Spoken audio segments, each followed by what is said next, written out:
Tengan muy buenos días, respetables hermanos, amigos y amigas en el Señor. Nuevamente habla para ustedes el hermano Alexander Castellanos, desde la Iglesia de Cristo en Ciudad Merliot, República de El Salvador. Hoy, otro día del Señor, día de alabanza a Él, día de honra y gloria para Él, y por supuesto, día de gracia y crecimiento para nosotros. Vamos a este día a continuar con el estudio que tenemos sobre el libro de Génesis.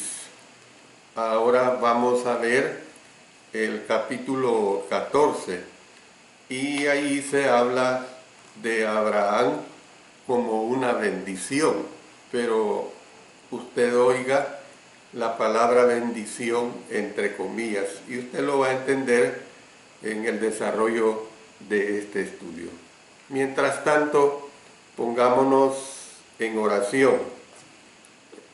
Padre Celestial, te damos las gracias porque una vez más nos permites presentarte nuestra adoración en este día del Señor. Y ahora lo hacemos a través de la enseñanza de tu divina palabra. Siempre te suplico que me ayudes a presentarla con claridad para la edificación de cada quien que la escucha. En el nombre de nuestro Señor Jesucristo. Amén. Amén. Como digo, pues, este tema es Abraham como una bendición, basado en Génesis 13, 5 al 7 y en Génesis 14, 1 al 24. Parte de la promesa de Dios a Abraham en Génesis 12:2 incluyó una directiva, o sea, serás bendición. En los capítulos 13 y 14, Abraham comenzó a cumplir esa comisión. Primeramente veamos cómo es que Abraham fue una bendición para Lot. En Génesis 12, 1 al 3, Dios prometió bendecir a Abraham de muchas maneras. En medio de ese texto, Dios le mandó al patriarca, serás bendición, o sea, serás bendición para los demás. Sin embargo, como hemos visto en la última parte del capítulo 12, en lugar de una bendición, Abraham trajo maldiciones, o sea, las plagas que le llegaron a la casa de Faraón en Egipto. Fue el resultado de haber decidido mentir acerca de Sara, diciendo que era su hermana y no su mujer. Esto lo hemos visto ampliamente. Abraham evidentemente aprendió una lección de esa experiencia. Cuando él y sus acompañantes regresaron a Canaán y surgió una disputa entre sus pastores y los pastores de Lot, le dio a su sobrino la oportunidad de elegir la parte de la tierra que a él más le convenía o deseara, o sea, la que él deseara habitar. Al hacer esto, Abraham estaba sin duda haciendo una bendición porque, como tío de Lot que era, tenía el derecho de elegir primero, porque así era el costumbrismo, y además de costumbrismo, así lo determinaba nuestro Dios, y dejar que su sobrino fuera en dirección opuesta. Otra forma en la que Abraham podría haber bendecido a Lot era compartir con él algo de su riqueza que había obtenido en Egipto. De acuerdo con el Nuevo Testamento, Dios sigue deseando que su pueblo sea una bendición para otros. Desde luego, no quiere que los cristianos hagan males para que vengan bienes. Y este principio el apóstol Pablo lo deja bien claro en Romanos 3:8.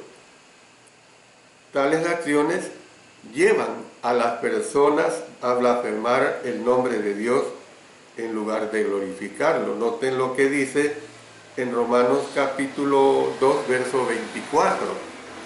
Porque como está escrito, el nombre de Dios es blasfemado entre los gentiles por causa de vosotros. También en 2 Pedro 2:2 dice, y muchos seguirán sus disoluciones por causa de los cuales el camino de la verdad será blasfemado.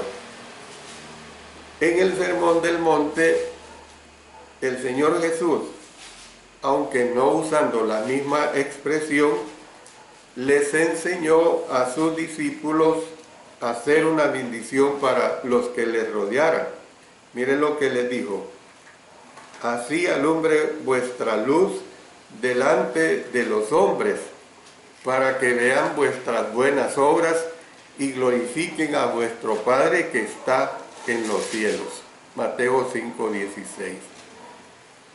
El apóstol Pedro ahondó en esta verdad, pues, al afirmar que los cristianos no deben hacer una práctica de devolver mal por mal, ni maldición por maldición, sino por el contrario, bendiciendo.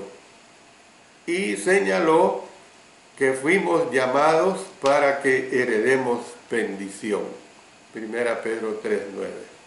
Entonces, dejó claro pues que el concepto de dar una bendición no se limita a decir Dios te bendiga. También implica adoptar medidas. Y por eso es que vemos que el apóstol amonestó a sus lectores a apartarse del mal y hacer el bien y buscar la paz y seguirla. 1 Pedro 3:11. Bueno, estoy diciendo en primer lugar que Abraham fue una bendición para Lot, pero también Abraham fue una bendición para los 3 hermanos amorreos. Cuando los ejércitos de los 4 reyes del oriente invadieron y devastaron las ciudades del norte, del este, del sur, del oriente, pues, del Mar Muerto, con el fin de aislar a los 5 reyes que se habían rebelado contra ellos, pusieron en peligro a Abraham y a los varones amorreos que vivían cerca. Incluso antes de la batalla de los 4 reyes contra los 5 reyes, Abraham había hecho una alianza, o sea, un pacto, una alianza defensiva con 3 hermanos amorreos. Dice, esos hermanos eran Aner, Escol y Manre. Leamos en 14:13 de Génesis. Y vino uno de los que escaparon y lo anunció a Abraham el hebreo, que habitaba en el encinar de Manre, el amorreo, hermano de Escol y hermano de Aner, los cuales eran aliados de Abraham. Nosotros no sabemos el tamaño de la comunidad amorrea ni cuántos guerreros tenían. Sin embargo, los 318 hombres de guerra de Abraham constituían un ejército privado y considerable. Y los amorreos los querían de su lado en caso de que la horda invasora representara una amenaza para ellos. Usted tiene que considerar que 318 hombres guerreros es una cantidad considerable sobre todo si saben emplear las estrategias de guerra. Acuérdense el estribillo que se da en relación a David con Goliat, que Goliat tenía a su mando 10,000 y David solo 1,000, y venció, pues, venció. ¿Pero por qué? Porque precisamente había el poder de Dios.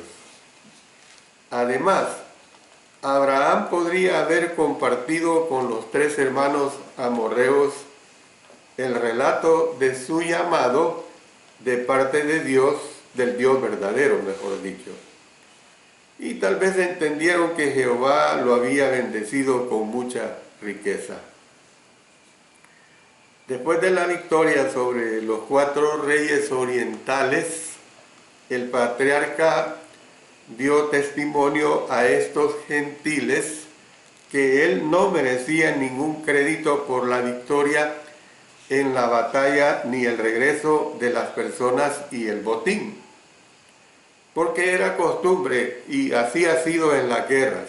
Los conquistadores toman posesión de las posesiones del país o la fuerza vencida, o sea, lo que se conoce como el botín. Cuando Abraham elogió a Jehová Dios Altísimo, creador o poseedor de los cielos y de la tierra, ahí lo expresa en Génesis 14, 22. Es decir, estaba siendo luz de las naciones. O sea, las naciones en el idioma hebreo es la palabra goyim, con G al principio, con Y y con M al final. Goyim, refiriéndose a los gentiles. Miren lo que dice en Isaías 49:6. Dice: poco es para mí que tú seas mi siervo para levantar las tribus de Jacob y para que restaures el remanente de Israel. También te di por luz de las naciones, para que seas mi salvación hasta lo postrero de la tierra. O sea, noten ustedes, refiriéndose a los gentiles, también te di por luz de las naciones. Ahí está incluida no solo el pueblo judío, la nación judía, sino a nivel de las naciones del mundo. Abraham estaba comenzando el proceso de ser una bendición para los pueblos gentiles y también para sus descendientes, que serían precisamente los israelitas. Habían de continuarlo, pues. Mucho tiempo después, en el monte Sinaí, Dios le dijo a su pueblo que fuera un reino de sacerdotes y gente santa. Éxodo 19:6. La salvación de Israel no era un fin en sí mismo, como reino sacerdotal, pues, que era la nación escogida de Dios, fue salva para ser un canal de bendición, mediando la verdad acerca de quién es Dios y lo que haría para salvar y bendecir a todos los pueblos. Habían de guiar pues a los gentiles a quitar sus falsos dioses y así servir a Jehová. Esta era la situación que tenía que darse. Algunos gentiles recibieron el mensaje y se volvieron al Dios verdadero. Y hay varios ejemplos que podemos mencionar. El caso de Jetro, sacerdote de Madián. El caso también de Rahab, una ramera. Confesaron su fe en el Señor. Ruth, la moabita, expresó su fe en Jehová y dijo que desde ese momento él sería su Dios. Algunos de los valientes de David eran gentiles, incluyendo a Urías elitita. Entonces, cuando el trono y el reino parecían haber caído en manos de Absalón, Itai, el geteo, creyó que David seguía siendo el hombre de Dios y confesó su fe en el Señor. Noten lo que él expresó en 2 Samuel 15:21. Y respondió Itai al rey, diciendo: vive Dios y vive mi señor el rey, que o para muerte o para vida, donde mi señor el rey estuviere, allí estará también tu siervo. Entonces, David puso este filisteo comandante a cargo de 1/3 de su ejército, y él y sus hombres ayudaron a impedir que el reino de David cayera ante los rebeldes de Absalón. Por ejemplo, miren, en 2 Samuel capítulo 18, vamos a leer los versos 1 al 5. David pues pasó revista al pueblo que tenía consigo y puso sobre ellos jefes de millares y jefes de centenas. Y algo curioso antes de seguir leyendo es que dice que David pasó revista. Era una costumbre desde esos tiempos que los reyes pasaban revista a sus tropas. Es una costumbre que todavía se mantiene. Verso 2. Y envió David al pueblo 1/3 parte bajo el mando de Joab, 1/3 parte bajo el mando de Abisai, hijo de Sarbia, hermano de Joab, y 1/3 parte al mando de Itai geteo. Y dijo el rey al pueblo: yo también saldré con vosotros. Mas el pueblo dijo: no saldrás, porque si nosotros huyéremos, no harán caso de nosotros, y aunque la mitad de nosotros muera, no harán caso de nosotros. Mas tú ahora vales tanto como 10,000 de nosotros. Será pues mejor que tú nos des ayuda desde la ciudad. Entonces el rey les dijo: yo haré lo que bien os parezca. Y se puso el rey a la entrada de la puerta, mientras salía todo el pueblo de 100 en 100 y de 1000 en 1000. Y el rey mandó a Joab y a Abisai y a Itai, diciendo: tratad benignamente con amor de mí al joven Absalón. Y todo el pueblo oyó cuando dio el rey orden acerca de Absalón a todos los capitanes. Entonces, ¿qué es lo que nosotros vemos acá?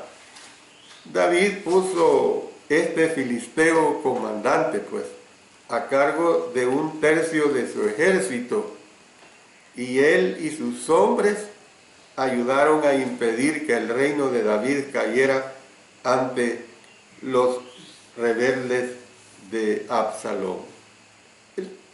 El Señor habló más adelante de David como testigo a los pueblos gentiles, por supuesto, por jefe y por maestro a las naciones gentiles. Isaías 55:4 dice: he aquí que yo lo di por testigo a los pueblos, por jefe y por maestro a las naciones. Veamos otro aspecto importante en relación a Abraham. Abraham fue una bendición para las personas malvadas de Sodoma y su rey. ¿Por qué decimos esto? Al enterarse de que los ejércitos orientales habían llevado cautivo a Lot, junto con la gente de Sodoma y las otras ciudades y todas sus posesiones, el patriarca actuó rápidamente. ¿Por qué digo que actuó rápidamente? Bueno, lo siguió con su pequeño grupo de combatientes y los ejércitos de los 3 hermanos amorreos, en vista de que Lot necesitaba que se le rescatara, su tío aparentemente no dudó en arriesgar su vida por él. ¿Qué de las personas malvadas de Sodoma, que eran tan viles que Dios después los destruyó junto con los habitantes de las ciudades de la llanura? Miren lo que expresa Génesis 19, 24 y 25. Entonces Jehová hizo llover sobre Sodoma y sobre Gomorra azufre y fuego de parte de Jehová desde los cielos, y toda aquella llanura con todos los moradores de aquellas ciudades y el fruto de la tierra. Entonces, cuando se dice esto, pues Abraham no basaría su decisión en el hecho de que Lot y la gente de Sodoma mereciera o no ser rescatados de sus captores, sino en el hecho de que estaban indefensos y necesitaban que alguien interviniera en su defensa. Es decir, es algo loable de admirar la actitud que tuvo Abraham. La relación de él con Lot no era muy buena, eso es evidente, pero Lot estaba cautivo, necesitaba la ayuda de su tío Abraham. Entonces, Abraham no se puso en la posición, Lot no merece a no ser rescatado de sus captores porque al fin y al cabo es mi enemigo. No, es el hecho de que él lo que vio que Lot y sus hombres estaban indefensos y que necesitaban que alguien interviniera en su defensa. Las acciones de Abraham sirven como un ejemplo de cómo Dios desea que su pueblo responda en cada era a su prójimo. Cuando Dios le mandó a Israel, ama a tu prójimo como a ti mismo, lo introdujo diciendo, no te vengarás ni guardarás rencor a los hijos de tu pueblo. Levítico 19, 18. Entonces, Dios sabía que su pueblo se vería tentado a racionalizar el mandamiento y reservar su amor para los semejantes hebreos justos que los trataran correctamente. Sin embargo, la prohibición contra guardar rencor y dar retribución implica exactamente lo contrario.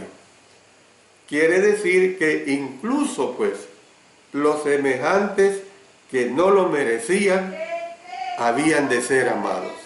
O sea, este principio es bien fuerte ya en los mandamientos novotestamentarios, cuando a nosotros los cristianos se nos manda que tenemos que aún amar a nuestros enemigos y orar por nuestros enemigos. Entonces, la misma idea se hace evidente en la enseñanza de Jesús, pues, cuando Él dio los grandes mandamientos. Dijo, amarás al Señor tu Dios y a tu prójimo como a ti mismo. Lucas 10, 27. El joven intérprete de la ley, a quien estaba hablándole, este joven trató de justificarse preguntando, bueno, ¿y quién es mi prójimo? Verso 29 de Lucas 10. Y el Señor Jesús respondió a su pregunta dando el relato del buen samaritano que ayudó a un hombre que había sido golpeado y robado y dado por muerto al lado de, podemos decir, de las carreteras de aquel tiempo. Al final de la narración, invirtió la pregunta y preguntó, ¿quién pues de estos tres, el sacerdote, el levita o el samaritano, te parece que fue el prójimo del que cayó en manos de los ladrones? Verso 36. La pregunta no es, ¿quién es mi prójimo? No es esa la pregunta. sino a quién debo ser un prójimo. Verso 37. Él dijo, el que usó de misericordia con él. Entonces Jesús le dijo, ve y haz tú lo mismo. Entonces, ¿qué es lo que vemos? Que Dios espera que su pueblo sea amigable y útil para todos los que estén en necesidad, independientemente de su origen étnico, nivel socioeconómico o consideraciones morales y éticas. No se da una situación, en el caso del samaritano, yo no le puedo ayudar a este porque este es un judío y los judíos y samaritanos no se llevan entre sí. No actúa de esa manera. El apóstol Pablo expresó posteriormente la misma idea en estos términos. Así que según tengamos oportunidad, hagamos bien a todos, mayormente a los de la familia de la fe. Gálatas 6:10. Entonces, Abraham practicó este tipo de amor por sus semejantes casi 2000 años antes de que Jesús lo ilustrara. Un buen ejemplo que tenemos en Abraham en relación a esta situación cuando acudió en defensa de su sobrino Lot. Algo más. Abraham fue una bendición para Melquisedec.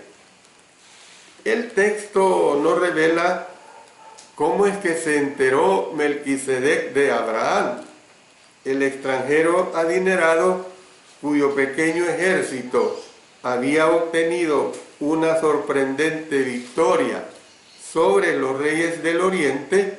Es bien claro. La noticia probablemente se extendió rápidamente, especialmente después de los estragos que los invasores habían infligido a las ciudades periféricas de Canaán. Abraham había derrotado no únicamente a los ejércitos del oriente, también había rescatado a la gente de Sodoma y sus posesiones. Entonces Melquisedec quería conocer a este hombre y quería honrarlo con pan y vino, dice la Sagrada Escritura. También deseaba bendecirlo en el nombre del Dios Altísimo, cuyo nombre personal es Jehová. Fíjense que lo quería honrar con pan y vino. Tenemos que entender pues que el vino en estos tiempos tenía buenos propósitos, es decir que no era con el fin de honrarlo para que se embriagara en ningún momento. Cuando el patriarca dio a Melquisedec la 10ª parte de todo el botín, el sacerdote sin duda fue bendecido al saber que este extranjero era un extranjero sincero para con su compromiso con el verdadero Dios, y estaba dispuesto a demostrarlo siendo tan generoso con el representante del Señor en la tierra de Canaán. Con darle este generoso regalo a Melquisedec, Abraham experimentó una verdad que Jesús anunció posteriormente, que dice: más bienaventurado es dar que recibir. Hechos 20:35. Y sobre esta base yo me voy a referir a una lección muy importante en la segunda parte que corresponde al tiempo del sermón. Génesis 14:20 dice: y bendito sea el Dios Altísimo, que entregó tus enemigos en tu mano y le dio a Abraham los diezmos de todo. Es la primera referencia al diezmo en la Biblia. Sin embargo, es una práctica muy antigua. Esto hay que entenderlo. El diezmo era una práctica muy antigua, y yo no estoy diciendo eso para darle propaganda, que es la forma como debemos ofrendar. Otra vez repito, vamos a ver esta lección desglosada de esto que estamos estudiando para entender aún más, para repasar pues lo que es nuestra ofrenda como cristianos, como hijos de Dios. El pueblo de Dios dio una 10ª parte de sus posesiones al Señor como una expresión de gratitud, como una expresión de reconocimiento de que Él es el Creador, quien es dueño de todo. Entonces todo lo que tenemos es un regalo de su mano a la nuestra. Cuando David dio generosamente al Señor, después de presenciar el entusiasmo y la generosidad del pueblo, al dar la construcción, para la construcción, mejor dicho, del templo, oró diciendo: porque ¿quién soy yo y quién es mi pueblo para que pudiésemos ofrecer voluntariamente cosas semejantes? Pues todo es tuyo y de lo recibido de tu mano te damos. Miren qué hermoso, 1 Crónicas 29:14. El apóstol Pablo usó alguna terminología que hizo eco de David cuando animó a los hermanos en Corinto a dar de buen agrado y generosamente por la gran contribución que estaba reuniendo de iglesias gentiles allí en el continente europeo y en Asia Menor, y la estaba recogiendo para los santos en Jerusalén. Ahí nos vamos a referir a 1 Corintios capítulo 16, versos 1 al 4, en cuanto a la ofrenda para los santos. Haced vosotros también, de la manera que ordené en las iglesias de Galacia. Cada primer día de la semana, cada uno de vosotros ponga aparte algo, según haya prosperado, guardándolo, para que cuando yo llegue no se recojan entonces ofrendas. Y cuando haya llegado, a quienes hubieres designado por carta, a estos enviaré para que lleven vuestro donativo a Jerusalén. Y si fuere propio que yo también vaya, irán contigo. Entonces, el apóstol Pablo hizo hincapié en que la base para el dar cristiano debe ser el mismo que fue en la época de David. Los generosos dones de gracia de Dios para su pueblo, pues en otras palabras. El apóstol Pablo le recordó a la iglesia que no les estaba mandado a dar, sino que les estaba ofreciendo una oportunidad para demostrar la sinceridad de su amor. O sea, cuando nosotros damos nuestra ofrenda, es una oportunidad que tenemos para demostrar nuestro amor de lo que Dios a nosotros nos ha bendecido. Por eso es que Él les dice: porque ya conocéis la gracia de nuestro Señor Jesucristo, que por amor a vosotros se hizo pobre, siendo rico, para que vosotros con su pobreza fueseis enriquecidos. 2 Corintios capítulo 8 y el versículo 9. Yo voy a terminar aquí esta primera parte. Vamos a continuar, como les he mencionado, a la hora del sermón, para dar un estudio desglosado de esta actitud de generosidad que tuvo Abraham en relación a lo que corresponde a nosotros, el ser nuestra ofrenda de acuerdo a los preceptos novotestamentarios. Dios bendiga su bendita palabra y Dios nos bendiga a cada uno de nosotros. Vamos a ponernos siempre en oración. Padre Celestial, damos de nuestros agradecimientos, Señor, porque tú y nadie más que tú nos permites que hagamos tu voluntad y que nos beneficiemos de todas estas lecciones de vida que nos presenta tu divina palabra en el libro de Génesis y en toda la Sagrada Escritura. Oramos en el poderoso nombre de nuestro Señor Jesucristo. Amén. Amén.